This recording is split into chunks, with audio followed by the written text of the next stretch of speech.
Assalamualaikum warahmatullahi wabarakatuh. Hai teman-teman semua, perkenalkan nama saya Alvin Fajar Aidil Fitra, mahasiswa Fakultas Usuluddin Adab dan Dakwah.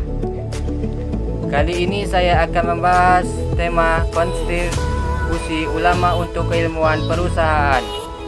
Selama 50 tahun terakhir telah muncul minat baru di negara-negara Islam untuk meneliti hubungan antara Islam dan sains dalam spektrum sejarahnya.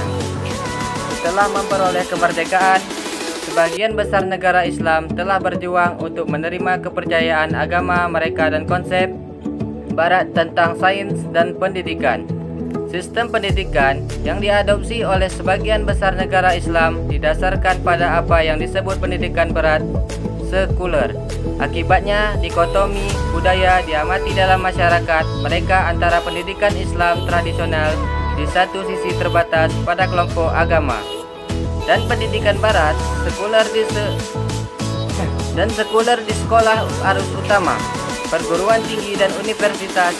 Pendidikan dipandang sebagai sarana untuk memperoleh pengetahuan dan teknologi ilmiah untuk maju secara ekonomi di dunia modern. Namun, pendidikan tidak berhasil mencoba memadukan pemikiran Islam dengan sistem pendidikan Barat ini. Periode antara abad ke-7 hingga ke-15 dianggap sebagai zaman keemasan peradaban Islam.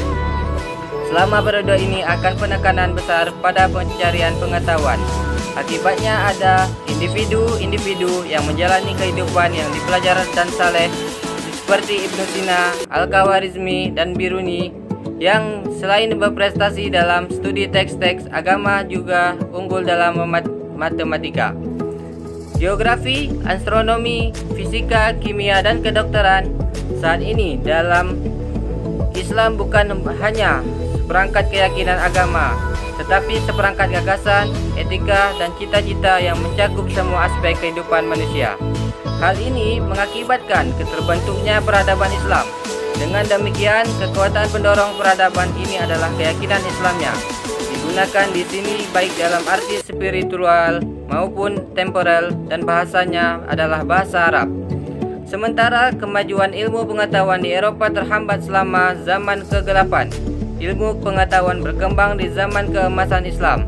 Kebangkitan yang kemudian terjadi di Eropa mungkin tidak akan terjadi tanpa kontribusi ilmu pengetahuan Muslim pada periode sebelumnya.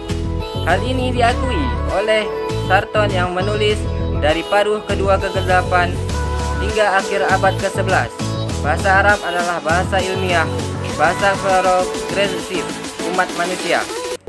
Di sini sudah cukup untuk membangkitkan beberapa nama yang mulia tanpa padanan kontemporer di Barat. Jabir, Ibn Ayyan, Al-Kindi, Al-Khawarizmi, Al-Fagani, Al-Razi, Thabit Ibn Qurra Al-Batani, Hunain Ibn Ishaq, Al-Farabi, Ibrahim Ibn Sinan, Al-Masudi, Al-Tarabi,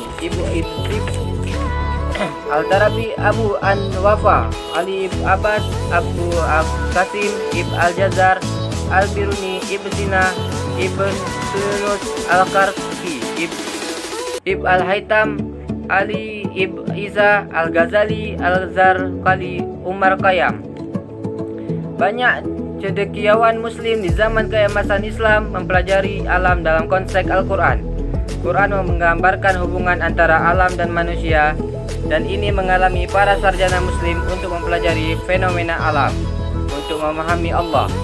Kontribusi Islam pada penelitian ilmiah sangat kompleks dan kaya dan terbesar di 3 benua dan hampir 1 milenium waktu. Pandangan Islam tentang alam selama zaman keemasan adalah bagi umat manusia untuk mempelajari alam untuk menemukan Tuhan dan menggunakan alam untuk kepentingan umat manusia. Alam dapat digunakan untuk menyediakan makanan bagi umat manusia, dan kelimpahannya akan didistribusikan secara merata di antara semua orang. Semua aktivitas yang merugikan umat manusia dan pada gilirannya merusak alam dilarang. Perusakan keseimbangan alam tidak dianjurkan, misalnya pembunuhan hewan yang tidak perlu atau pemindahan tumbuhan pada gilirannya dapat menyebabkan kelaparan karena kekurangan makanan. Pandangan ini merupakan perpanjangan dari gagasan bahwa manusia telah ditempatkan di di bumi sebagai wakil Tuhan. Kerajaan Islam terdiri dari masyarakat yang multikultural dalam hal bahasa, adat istiadat, tradisi, dan agama. Saat Muslim pergi dari Arab untuk menaklukkan negara-negara di sekitar mereka, mereka meliputi tanah yang luas dengan orang-orang dari agama dan budaya yang berbeda. Dengan demikian, kerajaan Islam tidak hanya terdiri dari Muslim dari 3 benua, Arab, Persia, Turki, Afrika, India, dan Asia lainnya, tetapi juga Yahudi, Kristen, dan agama Islam. Oleh karena itu, ulama dari semua agama bekerja di bawah payung Islam untuk menghasilkan budaya pengetahuan dan pembelajaran yang unik.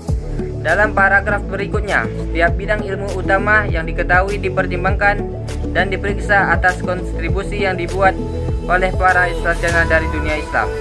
Muslim memperoleh akses ke pengetahuan medis Yunani, Hippocrates, Dioscorides, dan Galen melalui terjemahan karya mereka di abad ke-7 dan ke-8. Inisiatif Muslim ini dapat dilihat dalam berbagai aspek seni penyembuhan yang dikembangkan. Gerakan penerjemahan abad ke-12 di Eropa Latin memengaruhi setiap bidang sains yang diketahui, tidak lebih dari kedokteran. Dari tabib Muslim yang menjadi terkenal di Eropa selama periode ini adalah Ibn Sina dan Ar-Razi. Ibn Sina mengabdikan hidupnya untuk mempelajari kedokteran, filsafat, dan cabang ilmu lainnya. Terkenal di seluruh Eropa abad pertengahan sebagai Avicenna, ia mendirikan rumah sakit gratis dan mengembangkan perawatan untuk penyakit menggunakan jamu, mandi air panas, dan bahkan operasi besar. Bukunya yang terkenal The Canon of Medicine diterjemahkan ke dalam bahasa Latin pada abad ke-12 dan digunakan di sekolah kedokteran di seluruh Eropa sampai munculnya ilmu pengetahuan modern. Canon of Medicine berisi semua pengetahuan medis Yunani bersama dengan interpretasi dan kontribusi bahasa Arab. Ibn Sina menulis sekitar 99 buku yang berhubungan dengan filsafat, kedokteran, geometri, astronomi, teknologi, filsafat, dan seni. Ibn Sina juga dikenal karena kitab Al-Shifa, di mana ia membagi pengetahuan praktis menjadi etika, ekonomi, dan politik, dan pengetahuan teoritis menjadi matematika, fisika, dan metafisika. Ar-Razi yang dikenal dalam bahasa Latin sebagai Rhazes, unggul dalam kekuatan observasi dan menulis sekitar 184 karya tentang topik yang dia pelajari sebagai dokter praktik. Salah satu buku Ar-Razi, Treatise on Smallpox and Measles, diterjemahkan ke dalam bahasa Latin, kemudian bahasa Inggris dan bahasa Eropa lainnya, dan melewati 40 edisi antara abad ke-15 dan ke-19. Selain itu, mendirikan bangsal terpisah di rumah sakit untuk orang sakit jiwa sehingga menciptakan sarana untuk observasi klinis penyakit ini. Ar-Razi juga memasukkan ide-ide studinya yang melibatkan perilaku manusia, dan dia adalah seorang pelopor di bidang psikologi, sehingga menghilangkan teori-teori setan dan sihir yang terkait dengan penyakit-penyakit tersebut di dunia Kristen. Muslim menggunakan pengetahuan klinis dan bedah mereka mendirikan rumah sakit. Lembaga-lembaga ini jauh lebih unggul dari yang ada di zaman kuno atau di tanah di luar kerajaan Islam. Di Eropa abad pertengahan, kebanyakan rumah sakit terikat pada ordo religius dan biara. Dalam dunia Islam, selama abad ke-8, rumah sakit pertama dibangun di Damaskus memiliki bangsal terpisah untuk pria dan wanita, dan bangsal khusus untuk penyakit dalam, bedah, ortopedi, dan penyakit lainnya.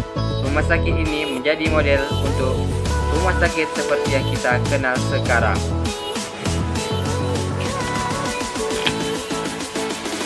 Demikian tema saya ucapkan terima kasih. Wassalamualaikum warahmatullahi wabarakatuh.